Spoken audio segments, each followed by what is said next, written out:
Hello friends, good morning everyone. Welcome back to my channel fusion of love থেকে আমি রায়া। আশা করি তোমরা সবাই ভালো আছো। তোমাদের ভালোবাসা, আশীর্বাদ আর ভগবানের আশীর্বাদ মাথা নিয়ে আমি তো বিন্দাস আছি। এখন প্রায় 10:30 মতন বাজে। কাল রাতে আর চুলটা বেঁধে শোয়া হয়নি, ওই অগোছালো ভাবেই শুয়ে পড়েছিলাম। ব্যাস, তার ফল আজকে সকালে তো ভুগতেই হবে। তাই এই অগোছালো চুলটাকে নিয়ে আর দেরি না করে সকাল সকাল চলে আসলাম আয়নার সামনে।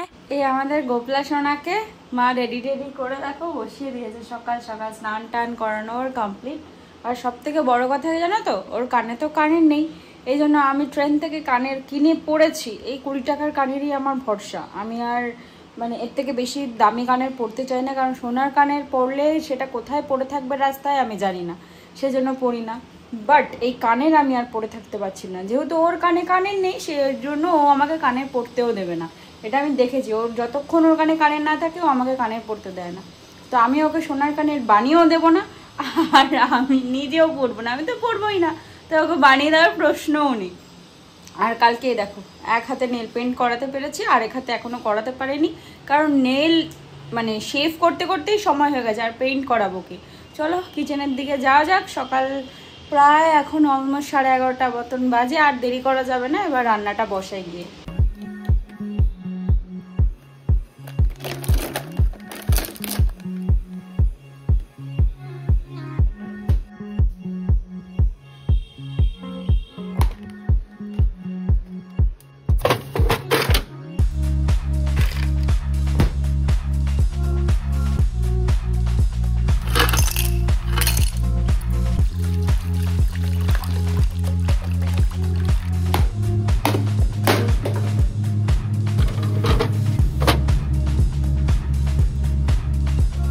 তোড়জোড় করতে করতে 1 ঘন্টা লেগে গেল। কাজ যে কখন করব তার আর ঠিক ঠিকানা নেই। আর এই কলটা দিয়ে না এত আস্তে আস্তে জল পড়ে, অধৈর্য লাগে জল ভরতে।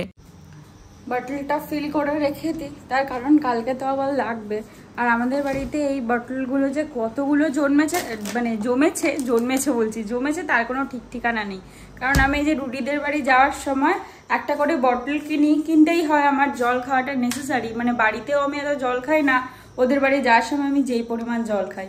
তো সেই জন্য এত বটল জমেছে, সেই বটলগুলো আমার কাজেও লেগে যায়। এরকম ফ্রিজে ছোট ছোট জল ঢুকিয়ে রেখে দিই ছোট ছোট বোতলে। তারপর কেউ বাইরে থেকে আসলে দরকার পড়ে, তো চলো ওটা না হলে যাবে, ওটাকে আগে কাজে লাগাই। এত তুড়িজুত শেষ করে এবার বসলাম আসল কাজে। প্রতিদিন সকালে ঘুম থেকে উঠে, এটা আমার হ্যাবিট তো বটেই, তবে আমি যাতায়াত করতে তাতে কোনো কাজ রুটিন ধরে যে করতে পারবো না রোজ, সেটা আর বলার কিছুই নেই। তবে এত কিছু করেও দাগগুলো মোটে মুখ থেকে যেতে চাইছে না। আজ তো আবার মায়ের কড়াই নেই হাজির। ওই বাটিটা যে মা কোথায় রেখেছে খুঁজে পেলাম না। মা কোথাও রেখেছে, না হলে কোনো কাজে লাগিয়েছে। নিজেকে ঠান্ডা করে এবার আসলাম। বিশ্বাস করো, অসহ্য মার্কা গরম লেগে গেলে আর তো বিছানাতে উঠতে পারবো না। আমি যেরকম রান্না করি তাতে লাগে মাখিয়ে একাকার করে রাখি। তবে বিছানা গুছানোটা একটা অসহ্যকর কাজ আমার বলতে পারো। এত কিছু সরঞ্জাম নিয়ে আমি ঘুমাই, একটা মানুষ এত কিছু ঘুমাতে লাগে বলো তো? একটা মাথার বালিশ, একটা কোল বালিশ, তার পাশে আমাকে একা ফিল না করানোর জন্য আরেকটা বালিশ। ঠিক যেমন বাচ্চারা ঘুমায় ঠিক তেমন ভাবে আমি নিজেকে পরিপাটি করে ঘুমাই রাত্রে। ও শীত গ্রীষ্ম বর্ষাতে আমার আবার গায়ে ঢাকা না হলে চলে না। আকাশের মতে গতেই আজ বোঝা বড় দায়। রোজ তোমাদেরকে সাথে করে নিয়ে আসি আমাদের এই 4-5টার সাথে দেখা করাতে। ওরাও জানো তো এখন তোমাদের সাথে দেখা করতে ভারী মজা পায়, অধীর আগ্রহে অপেক্ষা করে। আর এক এক সময় তো এক এক রকম রূপ নিয়ে জানান দেয় যেন তোমাদের দেখাই। আর চারিদিকটা বেশ রোদ ঝলমলে, আর রোদের তাপের কথা তো ছেড়েই দাও, সূর্য মামা তো আমাদের বেশি ভালোবাসে। আর আমি যে জামাগুলো এনে দিয়েছিলাম সেগুলো বাবা হঠাৎ করে দাবি করে বসলো সুতির না, কারণ সুতির জিনিস না ধুলে তো একটু মার থাকে, তাই মা সেগুলোকে আজকে ধুয়ে দিয়েছে। আর কিচেনে নিয়ে চলে আসলাম। তবে আকাশটা যে কি অদ্ভুত খেল দেখাচ্ছে ভগবানই জানে। এই কিছুক্ষণ আগে তোমাদের দেখালাম না, পুরো আকাশ জুড়ে একদম রোদ একদম ঝলমল করছে চারিদিকটা। আর এখন পুরো স্টাফি হয়ে গেছে। এই স্টাফি হয়ে যায় যখন না, তখনই খুব গরম লাগে। তাছাড়া নর্মাল রোদ থাকলে তো গরম লাগে, ওটা তো আছে। আর এই স্টাফি হয়ে আরো উপরি পাওনা হয় একদম গরমে। রান্নাঘরে থাকাটা যে কি বড় ডিফিকাল্ট ব্যাপার, সেটা আর কি বলবো। তো রান্না আমি বসিয়ে দিয়েছি, ফ্রেশ হতে হতেই আমি রান্নাটা বসিয়ে দিই। তাহলে আমার একটা তরকারি যদি থাকে বেসিক্যালি বসিয়ে দিই, তাহলে ওটা হতে থাকে, কারণ তরকারি সিদ্ধ হওয়া সব কিছু করতে অনেকটা সময় লেগে যায়। তাই ওটা আমি বসিয়ে দিই। যে মা একটা সব রকম সবজি দিয়ে বাবার জন্য তরকারি বানাবে আজকে, দিদুনও তো আছে, খেতেই হবে। তো ডাল দিয়ে সব রকম সবজি দিয়ে মা একবারে প্রেসারে সিটি দিয়ে দিয়েছিল, ওটা পাঁচফোড়ন আর একটু কাঁচা লঙ্কা ফোড়ন দিয়ে আর একটু হলুদ দিয়ে নুন দিয়ে এই বসিয়ে দিয়েছি। এটা একটু মাখা মাখা মতন হবে, এটা হতে বেশিক্ষণ সময় লাগবে না। আর আজকে আমার বড় হাঁড়িতে ভাত বসিয়েছে, এটা আমার জন্য সুবিধা, তবে এই হাঁড়ি আমার নামাতে একটু অসুবিধা হয়। আর বাবা আজকে এই যে আমার পছন্দের এই ফুচকা ফুচকা ট্যাংরা মাছগুলো নিয়ে এসছে। আমার না এই ট্যাংরা মাছ একদম যে বড় বড় সাইজের হয় সেগুলো খেতে ভালো লাগে না, এই ছোট ছোট দেখি ট্যাংরাগুলো খেতে ভালো লাগে। প্রত্যেকটা ট্যাংরা মাছের মধ্যে দেখো ডিম আছে, আমার ডিমওয়ালা খেতে তো ভালো লাগে, কিন্তু বেশি বড় ট্যাংরাগুলো একদম মানে কেমন অদ্ভুত হয়। ফুচকা ফুচকা ট্যাংরাগুলো খেতে বেশি ভালো লাগে। এই যে আমার খাওয়ার অলরেডি দুবার ছেঁকে রেডি করে রেখে গেছে, কিন্তু তাও আমি আরেকবার ছাঁকবো, এটা তো নর্মাল ব্যাপার। চাল তো ভেজানোই আছে, আর আজকে ভাতে উচ্ছে সিদ্ধ দেবে, সেই জন্যই বড় হাঁড়ি। না হলে কি হয় বলো তো, ছোট হাঁড়িতে না সামলানো যায় না ভাত, যখন ভাতটা উতল যায় তখন খুব প্রবলেম হয়। এই যে উচ্ছে আর এখানে কাঁচকলার খোসা ভাজা কাটা আছে আলু দিয়ে, এটা রসুন ফোড়ন দিয়ে রান্না হবে। আর আমার সকালটা তো ইনকমপ্লিট, গরম জল আর ড্রাই ফ্রুটস ছাড়া। গরম জল খাওয়া কমপ্লিট হয়ে গেলেও ড্রাই ফ্রুটস খাওয়া এখনো কমপ্লিট হয়নি। 4টে আমন্ড আর 2টো ডেটস, এটা আমার লিস্টে প্রত্যেক দিন থাকবেই, এটা আমি খাবো। মাঝখানে কয়েকদিন ডিমটা একটু মিস যাচ্ছিল, মা আজকে আবার ডিম বানিয়ে রেখে গেছে। মা ওই বলি না, সকালে আমার ব্রেকফাস্টটা একদম পরিপাটি করে থরে থরে সাজিয়ে রেখে দেয়, যত দেরি হোক না কেন করে রেখে যাবেই। কিন্তু আমার খেতে লেট হয়, আমি ওই রান্না বান্নার চাপে একটু দেরি করেই খাই। চাপে না, মনে থাকে না, জানো তো, সামনেই থাকি মনে থাকে না। যাই হোক, আর এইরকম হাফ বয়েল ডিম খেলে তোমরা কারা পছন্দ করো আমার মতন একটু কমেন্টে জানিও তো, কারণ আমি নর্মাল যে বয়েল এগ সেটার থেকে এটা বেশি পছন্দ করি। আর মা সকালবেলা যখন যায় তখন খেয়েই যায়, কিন্তু আমিষ কিছু খায় না। যে মায়ের জন্য ডিম সিদ্ধ করে রেখে গেছে, মা পুজো দিয়ে এসে তারপর খাবে, মা তো পুজো দিতে চলে গেছে। আর আমার বাবাকে যদি এখন কোনো ফল আনতে বলা হয়, আমার বাবা কি আনে জানো? এই আমার বাবাকে কোনো ফল আনতে বললেই আমার বাবা তালের শ্বাস নিয়ে চলে আসে, যখনই মা বলবে ফল আনতে। এত ভালোবাসে তালের শ্বাস খেতে আর লিচু খেতে, এবছর জন্য লিচুর থেকেও তার বেশি ফেভারিট হয়ে উঠেছে তালের শ্বাস। যখনই বাজারে যাবে মা বলে যে ফল নিয়ে আসতে, ব্যাস। কারণ আমি বিটরুট জুসের সাথে সবসময় একটা ফ্রুটস দিয়ে খাই, মানে ম্যাক্সিমাম অরেঞ্জ হলে বেশি ভালো হয়, অরেঞ্জ না হলে বেদানা, এটাই প্রেফার করি। কিন্তু কখনো কখনো আঙুর তরমুজ সবকিছুই চলে যায়। কিন্তু আমার বাবা তালের শ্বাস ছাড়া কিচ্ছু আনবে না, তালের শ্বাস তার এতই ফেভারিট, যখনই বাজারে যাবে তখনই তালের শ্বাস আনবে, এনে একটা প্লাস্টিকে করে রেখে দিল তালের শ্বাস। তালের শ্বাস আর মাও খেতে ভালোবাসে, কিন্তু সব রকম ফল তো দরকার আছে না শরীরের জন্য, শুধু তালের শ্বাস খেলে হবে?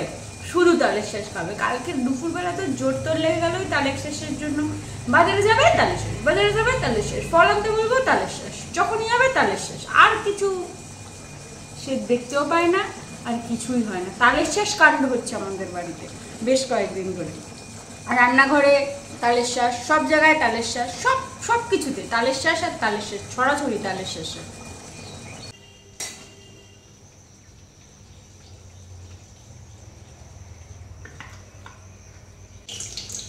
মায়ের এই বাটিটা তো তোমাদের দেখিয়েছিলাম না, কিনেছিল। এই বাটিতে না কাটা মাছ বা অন্য মাছ রাখলে কতটা ভালো লাগে জানি না, কিন্তু ট্যাংরা মাছ রেখেছি, কি সুন্দর লাগছে বাটিটাতে দেখতে, পুরো মনে হচ্ছে সাজানো গোছানো। মাছটা এত দেখতেই কেমন একটা অপূর্ব লাগছে, মাছটাকে মনে হচ্ছে এরকম ভাবেই রেখে দিই না ভেজে।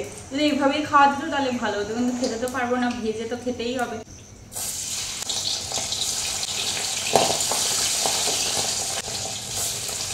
এক তরফ ভাজা কমপ্লিট হয়ে গেছে, এবার আরেক তরফ বসালাম। তবে এবার আর হাত দিয়ে ছাড়াছাড়ির রিস্কে নেই, খুন্তি দিয়ে একবারে তেলের ওপর ছাড়লাম। আসলে ডিম ভর্তি মাছ যে কি ফাটাফাটি করছে দেখো, তেলে পড়তেই যেন তেলের সাথে যুদ্ধ লাগিয়ে দিয়েছে। আমাদের বাড়িতে জানো তো এবছর আমের কোনো কমতি নেই। এই দেখো, এই আম পড়েই যাচ্ছে, মানে এত আম আমরা মানে কুলি উঠতে পারছি না, কি করব।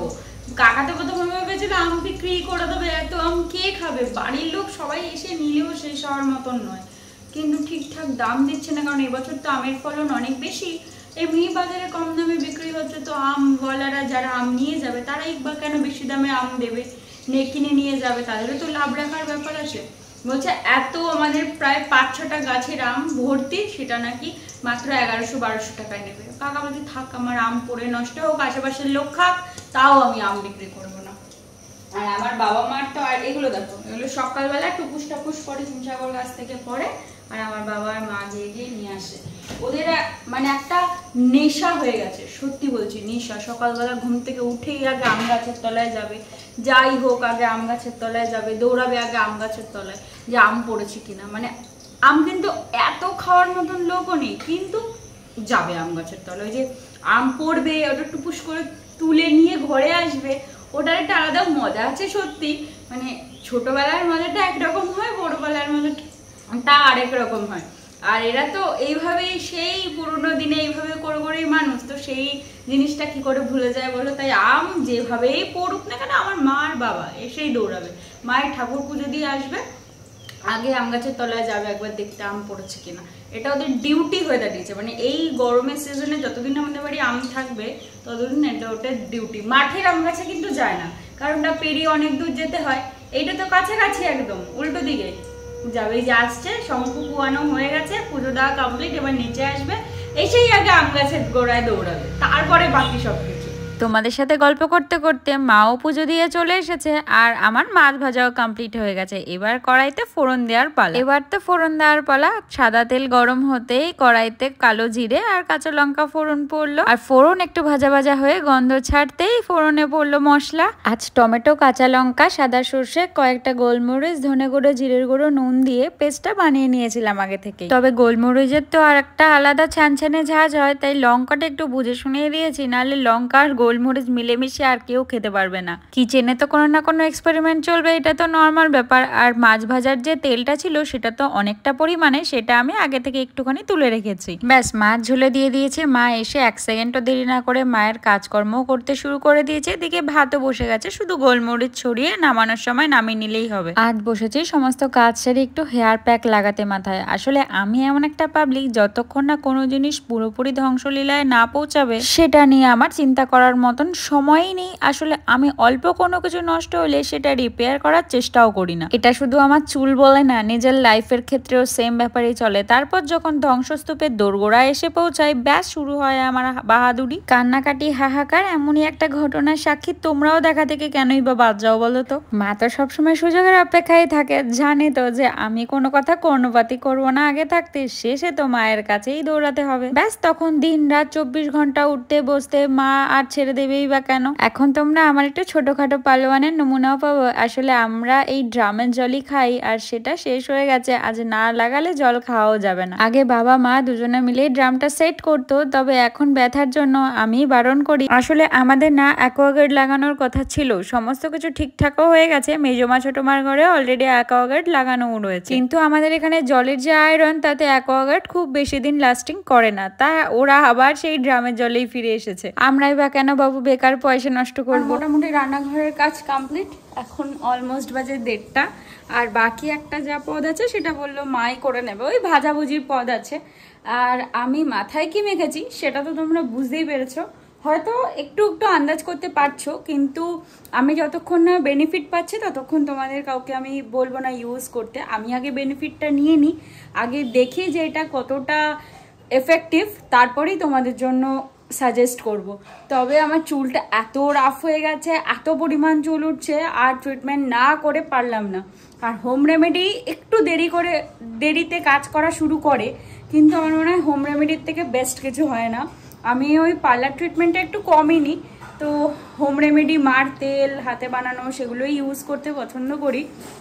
মাঝখান থেকে বন্ধ করে দিয়েছি, ওই যে বলে না যে মানে ইগনোর করা, আমি সেটাই হয়তো করতে শুরু করেছিলাম, আর চুল হয়তো সেটা বুঝতে পেরেছে, এত চুলটা রাফ হয়ে গেছে, সব কিছু হয়ে গেছে, তো আবার পুরোনো পন্থায় ফিরে আসতে হলো, কিছু করার নেই। এটা মোটামুটি ওই এখন 1:30 বাজে বললামই, ওই 2:30 মতন রেখে তারপর স্নান করে নেব। 2:30টাও রাখতে হবে না, আমি 1টার মধ্যে দিয়ে দিয়েছি, ওই 2:10-15 স্নান করতে চলে যাব। এখন যাই জল রাখতে, না হলে আজকে চুলে শ্যাম্পু করতে অনেকটা জল লাগবে, আর জল তো চলে যাবে 1:30টার মধ্যে, বারবার 1:30 বলছি, 2:30টার মধ্যে জল চলে যাবে, একদম সরু হয়ে পড়তে থাকে, তখন কোনো লাভ হয় না। তো জলটা রাখি গিয়ে, চলো। আজ এতদিন পর নিজেকে নিয়ে ভাবনা চিন্তা করার আর শেষ নেই। হেয়ার প্যাক লাগিয়ে তো হলো না, এবার ফেস প্যাক নিয়ে বসেছি। এটা খুব ট্রেন্ডিং চলছে, তাই ভাবলাম আমিও একটু ইউজ করে দেখি। যখনই ইউটিউব আর ইনস্টাগ্রাম স্ক্রল করতে থাকি তখনই এই ফেস প্যাকটা দেখতেই থাকি, তাই ভাবলাম আমি বা কেন বাদ যাই। এটা খুব এফেক্টিভ সেটা তো জানি, কিন্তু হোমমেড কোনো কিছুর রেজাল্ট যে একবারে পাওয়া যায় না সেটা তো নর্মাল, কিন্তু যখন পাওয়া যায় সেটা সবকিছুর থেকেও মারাত্মক হয়। তবে এটা কি হবে সেটা বলতে পারছি না। তবে এটা হোমমেড চারকোল মাস্কের মতনই, লাগালে পুরো ভূতের মতনই দেখতে লাগবে। ওটা তো কুচকুচে কালো লাগে, সেটার থেকে একটু অন্যরকম লাগবে আর কি। মুখের যে অবস্থা তাতে এক্সপেরিমেন্ট না করাই ভালো, কিন্তু হোমমেড তো খুব বাজে এফেক্ট দেবে বলে আমার মনে হয় না। স্নান টান সেরে জাস্ট ঘরে আসলাম, আর এনাকে তো তোমরা আগে থেকেই চেনো। অনেকদিন ধরেই ভাবছিলাম যে একটু ভিডিও করে দেখাবো, কিন্তু সেটা সুযোগ আর হয়ে উঠছিল না। তাই ভাবলাম আজকে যখন সুযোগ পেয়েছি তখন তোমাদের সাথে শেয়ার করবোই। প্রায় 80 ইয়ার্স এর কাছাকাছি বয়স, এখনো নিজেকে নিজে যা প্যাম্পার করে, আমাদের এত কম বয়সেও এত এনার্জি নেই।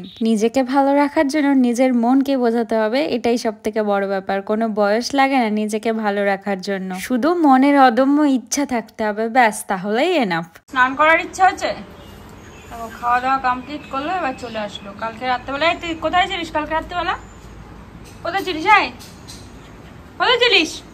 মাছকে আবার ঝাল লাগছে। মাছকে ঝাল লেগেছে? আজকে মাছটা একটু ঝাল রান্না হয়ে গেছে। ঝাল লেগেছে টপি? ঝাল লেগেছে? তুমি তো সুখী কুকুর কেন? তুমি তো সুখী কেন? তুমি তো সুখী কেন বলো দেখি? হ্যাঁ, এত সুখী কেন তুমি? তোমার মতো সুখী তো তোমার বন্ধু বান্ধবরা না, যা পায় তাই খায়, সব করে। তুমি তো সুখী কেন? হ্যাঁ, কি হলো? কই যাও, কই যাও? ও প্রেস্টিজে লেগে গেছে এখন, ও প্রেস্টিজে লেগে গেছে, আর 1 সেকেন্ডও দাঁড়াবে না। জল দেবো, জল দেবো? আয় টপি, এদিকে আয়, টপি এদিকে আয়, আয় এদিকে আয়, টপি এদিকে আয়, এদিকে আয়, আয় এদিকে আয়, আয় এদিকে আয়, হে আয় টপি, আয় ওদিকে। আর দাঁড়াবেই না। কি রোদের তাপ দেখেছো এদিকটা, মানে দাঁড়ানো যাচ্ছে না। আর এই সময়টা এই পাশে রোদের তাপটা এতটা বেশি, বাবারে। হে দেখো সূর্য পুরো এইখানটা, একদম এদিকে তাকানো যায় না। সূর্য মামা মানে এমন ভাবে প্রখর রোদ দিয়ে বসে থাকে না, এই সময়টা আরো বেশি হয়, বেশি। ওরে বাবারে, তাকানো দায় হয়ে গেছে। সবাই স্কুল থেকে বাড়ি ফিরছে দেখো। এই সময় স্কুলটা না খুললেই হতো, এত গরম, তার মধ্যে স্কুলটা যে কেন খুলেছে। ছোট মাদের ঘরে এই রোদের মধ্যে এই গরমে লোকগুলো কাজ করছে। ওরা যখন কাজ করে না, আমার খুব খারাপ লাগে। এত রোদ, আমরা ফ্যান ছাড়া থাকতে পারি না, আর ওরা কাজ করে ভাবো।